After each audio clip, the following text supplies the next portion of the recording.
Баршаңызға қайырлы күн достар. Менің арнама қош келдіңіздер.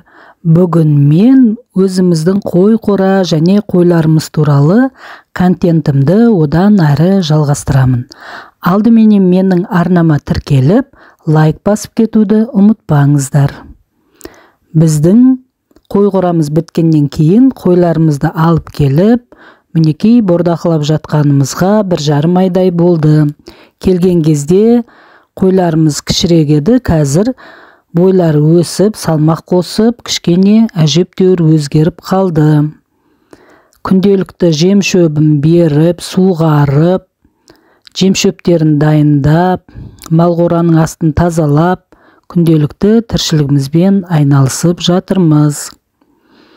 Өткенде бір оқырманым сұраған екен, мына қойдың ақырының өлшемі қандай, сосын мына қойымыз тапшанның үстінде тұр ғой, сол тапшан мен жердің ара қашықтығы қанша деп өткенде бір оқырманым сұрақ қойған. Соған жауап бере кетейін. Мынау жер мен тапшанның арасы 35 сантиметрдей. Ал одан кейін ақырымыздың өлшемі 25-те 25, биіктігі 25 және арасының кеңдігі ені 25 сантиметр. Күнделікті жем шөбін берген кезде малға ақырдың ішін тазалап, ішінде қалып кеткен жемдерін, шөптерін тазалап тастап, сөйтіп жаңадан салып отырады. Одан кейін байқасаңыздар, ақырдың ішіне тұз салып қойғанбыз. Ірі үлкен тұздарды, соны жалайды қойларымыз. Өткенде күн қатты суып кеткен кезде мына сыртын салапанмен бекітіп қойдық.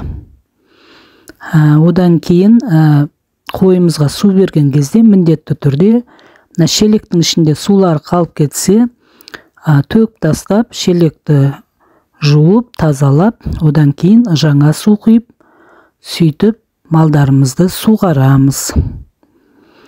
Енді малға негізі ерекше күтім болғанда дұрыс. Сол кезде өзіміздің ойлаған арман мақсатымызға жете аламыз деп ойлаймын. Егер сіздерге бүгінгі менің көрсеткен контентім ұнап жатса, лайк басып қолдап қойыңыздар. Назар қойып тыңдағандарыңызға рахмет. Сау болыңыздар.